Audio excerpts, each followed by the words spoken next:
Yo, what up sa inyo? Another day, another time. Another day, another time. Another day, another drive. Yan, nakapag-drop na tayo ng isang buong pamilya. Siguro, ang presyo nito is almost 276 pesos. Syempre, binigay sa atin 300. Then, keep the things na. Thank you sa inyo.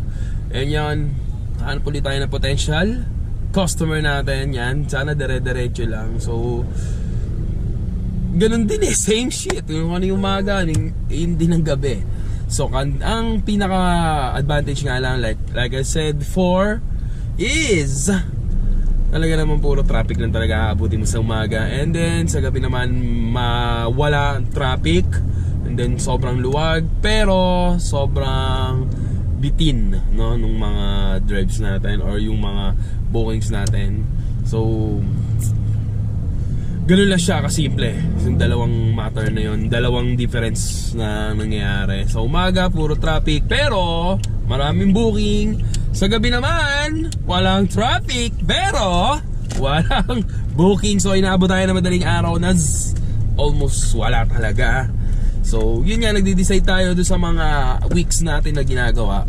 So hindi lang araw-araw siguro yung driving. Siguro nga dahil nga hindi medyo maluwag yung ating sistema kung paano tayo bumabiyahe.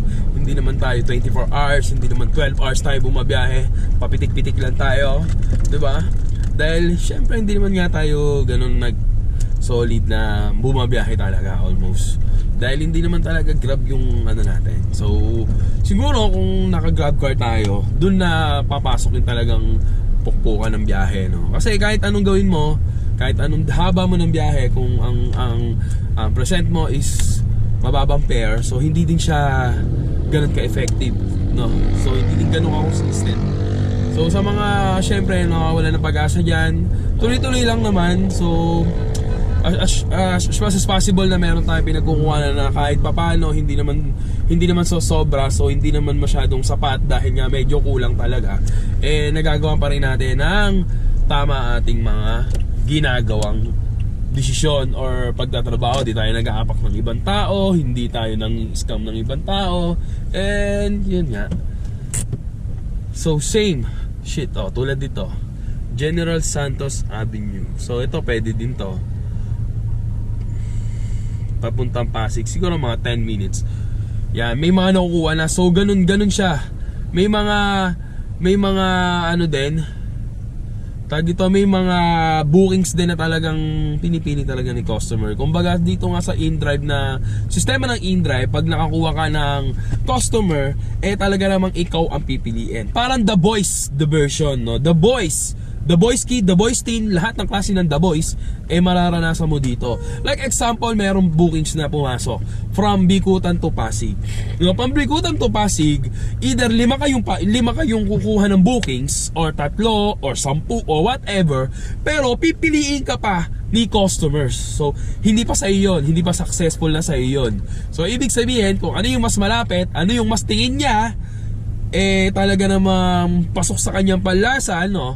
Kanyang ideal driver, no, pinapangalap ng driver, yun ang pipiliin niya. Ganon po kalupit ang realidad, no. Ganon kalupit ang realidad.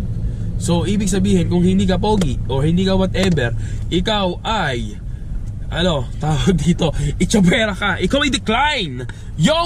Decline kayo. Kaya wag tayo magpapakasiguro na may biglang pumasok sa atin, makukuha natin yon. Dahil nga, hindi ka nakasigurado pa. Tignan mo muna sarili mo kung talagang pangit ka. O kung ikaw naman ay gwapo, talaga namang tignan mo muna kung malapit ka, no? Kung gwapo ka't malayo, hindi na di pwede. Kung gwapo ka't malapit, pwede ka. Kung pangit ka't malayo, hindi ka talaga pwede. Kung pangit ka't malapit,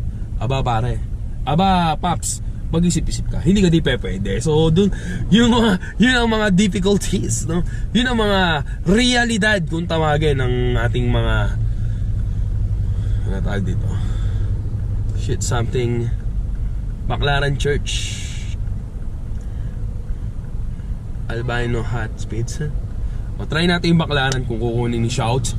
So shoutout sa iyo, decline pa rin, di ba? Sobrang lapit na, no, pare. It's 2 kilometers lang, pero that's it, decline pa rin tayo dahil tayo ay pangit.